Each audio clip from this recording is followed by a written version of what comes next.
Hey everybody, welcome back to the Upper Room Bible Study. I just got something came to me this morning that I feel like I should share with you, hot off the press.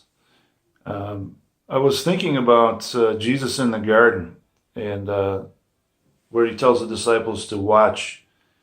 He brings them from the upper room. They go into the Garden of Gethsemane, and he leaves a little pile at one end, and he brings Peter, James, and John with him further in, and then he tells them to watch and pray, lest they fall into temptation. Then he goes on a little further, it says about a stone's throw, and he prays. He says, watch and pray with me.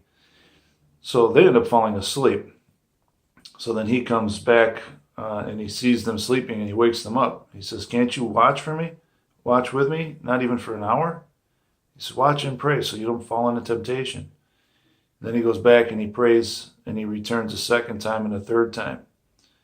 Now, before this, when he was speaking to them, he's giving them examples of watching and being ready.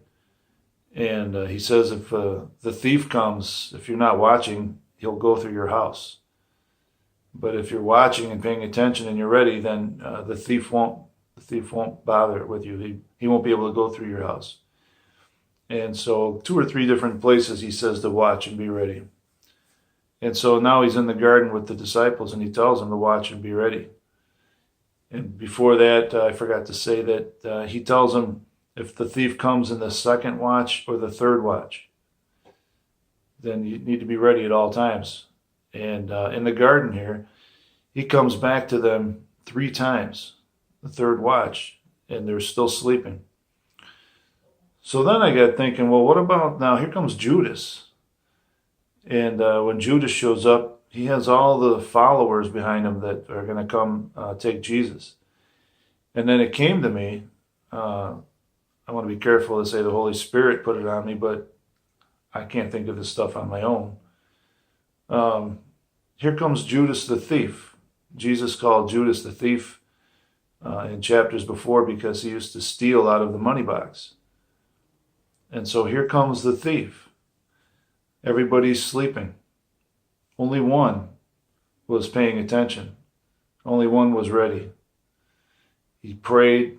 He was worshiping God, because worship is really putting something before you, God. If you put something before God, you're worshiping that instead of God. And so he was worshiping God. He's putting God before himself because he was bowing to his will. And he's devastated because he's in his physical body and he realizes he's going to be separated from his Father shortly.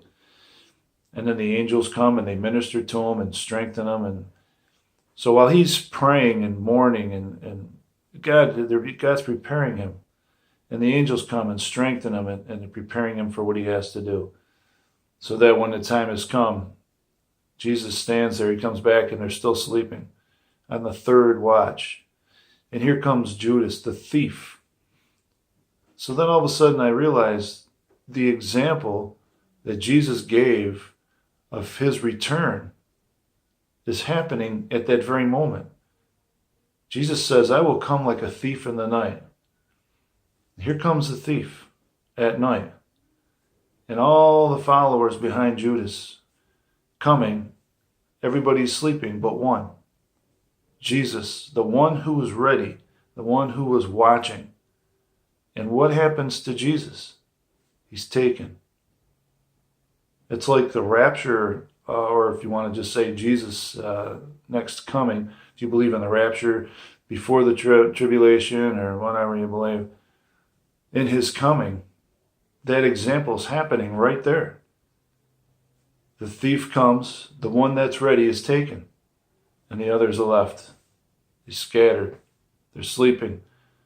It's too late. By the time they wake up, they don't know what's happening, and Peter's swinging a sword and trying to fend them off and cuts the guy's ear off, and the rest of them run. And so Jesus was ready, and that's exactly what he's telling them to do. That's what he's telling you to do, telling me to do. Watch and be ready. And there's the example right in the garden of Judas coming, the thief, in the night. And Jesus is taken. He's ready. I'll see you in Bible study.